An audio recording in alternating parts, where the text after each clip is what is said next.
Hi everybody, hope all is well. Today I'm counting down my picks for the top 20 differences between the Division 2 China and the Division 2 International version.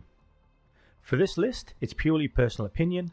I could have made a top 100, but I decided to narrow it down a fair bit. Let me know in the comments below which version you prefer, and let's go. You know how long I've been waiting for this?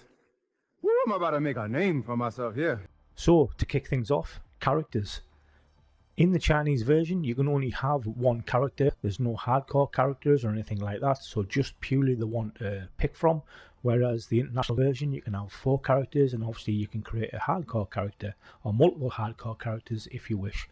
So the other things that this impacts is that stash space. Everyone knows you make a load of mules, so you can put all your gear on there. Something you can't do on the Chinese version. Next up, we've got clan size.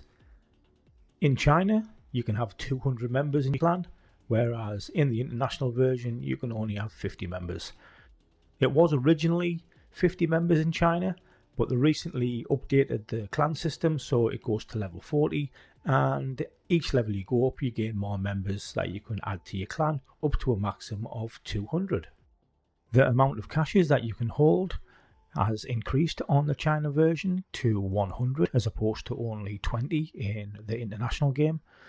You still have your stash space for grants and things like that, but remember, because you only have one character, you actually end up having less stash space in general for things like caches, unlike the international game. In China, you have limited recalibration. You can't recalibrate any talents onto any weapons or gear, and you also can't recalibrate a stat onto any gear or weapons. You can only recalibrate the attribute itself onto any sort of gear whatsoever. So I think the international game wins on this one. China doesn't have skill tier, but they do have skill damage. And it actually works out better because you can get more powerful skills from stacking the skill damage than you can with skill tier on the international version. Also, they don't have an armor value, they have only an armor percentage on your gear. So again, you actually feel a little bit weaker than you do on the international version, in my opinion. Currently, the international version has much more activity to do in their game than the Chinese version. There's a lot less missions in China. They don't have Countdown, they don't have Kenley College, they don't have no classified assignments on the map, they don't have the Pentagon at the moment, but the Pentagon is coming, this is on its way. There's no public executions you can see on the map, and also there's no classified assignments, so a little bit less. Your season track progression in China can only be done by completing daily, weekly and clan projects, as well as doing some league time trials. I know the international game is changing the way in which their seasonal objectives work with Seasons 2.0, but these two will still be far apart when it comes to seasonal progression. Mission and activity XP in China has no real meaning outside of the clan leaderboards. As there is no SHD watch and you don't receive any field caches for leveling up, it really doesn't have any great meaning whatsoever, unlike the international version where it is very important. The ability to change your specialization weapon on the fly has been a much sought after option in the international game, but China actually has it. Also, you can, through changing your spec weapon, you can also change your spec points on the fly, which is an absolute awesome addition to the game. Unlike the international version, China has no way of turning directives on in the open world or in missions. The only time directives are activated is in the summit, but that's something which you don't choose, that's something which is forced upon you. The international game has much better options in PvP, as in China, Conflict only has one map and it is a timed mode. It's only available at certain times of the day and certain times of the month. And the DZ, whereas it's the same as the international version, is extremely quiet. There are plans to change the DZ next season in China by making it a 32-man DZ and potentially doing some PvE sort of activities around that, but we'll wait and see.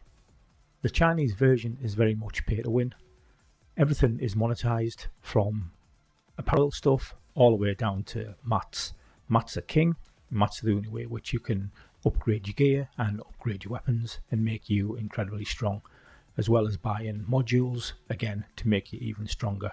So monetization is absolutely massive in China in this game. I'm so glad I played the international one. Long live Massive. Our Asian cousins lead the way when it comes to legendary missions.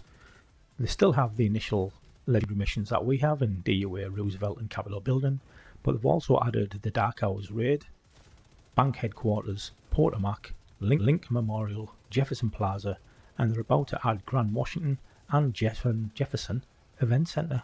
Come on, Massive, up your game. It's time we got all these.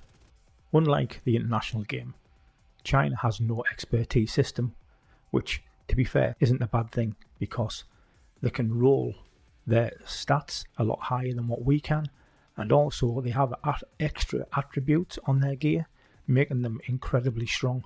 So the last thing they need is an expertise system, making them more overpowered than they currently are. I previously mentioned that Countdown is not available in China. However, they have two game modes that we don't have. One is the Abyss, which is very much like a summit-based game where you go downwards, and the other one is the Red Dragon Block, which again is slightly different. Single room, 20 waves of objectives, get lots of rewards for it. So I don't know whether I think they're particularly great or whether I'm sold on them, but it's certainly something that we don't have and would be nice just to get something very similar in our game. The Chinese game has a seasonal watch as opposed to an SHD watch. The watch itself gives seasonal benefits. The points can be earned by climbing the summit. The higher you climb, the more points that you get. You put those points then into your watch and they can enhance maybe a gear set, enhance maybe a weapon or skills or talents. Certainly something which is very interesting, and you never know, it might have been something we could have got in Seasons 2.0 if we didn't turn around and tell them we didn't want seasonal characters. Our bad. The summit serves a very different purpose than it does in our game. First of all, you don't get any targeted loot from the summit. It's purely a means in which to get watch points for your seasonal watch, and also to be able to unlock a higher world tier. So the summit itself becomes very important.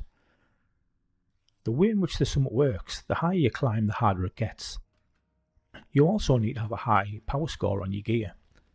If you're below the required or recommended score, the game artificially increases the health and armor of the NPCs, making it almost impossible for you to complete. The closer you get to that gear score or power score, the easier it actually gets, and they reduce the amount of health that the NPCs have, making it a lot easier. So the summit, very different than what we're used to, and certainly has a different use or a different meaning in the Chinese market. Our Asian friends added a new weapon class in legendary weapons. Currently they have the Blue Wave Guardian, LMG, the Fireworks Shotgun, the Endless Pursuit SMG, and soon to be the Gemini Assault Rifle. These weapons are super powerful, way more powerful than any other weapon in the game, and give a lot of extra benefits. But as it is China, they're very much pay to win. Very difficult to get the components to create one, and also all of the mods, which are incredibly powerful in themselves, are only available to buy, which is an absolute bummer. In our game, we have mod slots in our gear, which we can pop mods into. In the Chinese version, they don't have any mods. They do actually have extra attributes, but they also have a module system. The module system itself is extremely important and extremely powerful. With this system, you can actually give yourself extra weapon damage, damage to targets out of cover, damage to armor, extra armor, hazard protection, protection from elites, skill strength, skill duration, skill health. All these things can be slotted into your character. You unlock them by making your gear proficient. Every time you reach a certain proficiency rank, you open more slots on your character so you can plug more modules in. You can upgrade these modules up to level 8 at this present moment, and they give your character a massive boost and also really increase its power level. So, last but not least, in my number 1 slot is the Guardians. This was currently out of the game only a few weeks ago. The Guardian is almost like a little mechanical robot fly thing that follows you around. It's absolutely fantastic. It can save your life. It can make you temporarily immune. It can also dish out a bit of damage itself while you're in a weakened state, and also increase things like your weapon damage. However, to get all those buffs and all those benefits, you need to upgrade it. It can go as far as like a level 6, but the upgrade modules that you need, you can only buy. So yes, you can only buy them because this game is completely pay to win. What an absolute bummer, and what a fantastic little addition to the game. It's possibly not as important as the module system as far as character power goes, but it's certainly something which makes this very, very unique and very, very different than the international version. So that brings us to the end of my top 20. Please tell me what you think in the comments below. I'd be really, really interested to hear what your thoughts are and whether you would like to see some of these things in our version of the game, or maybe not. I don't know. So that's it from me now. Bye bye.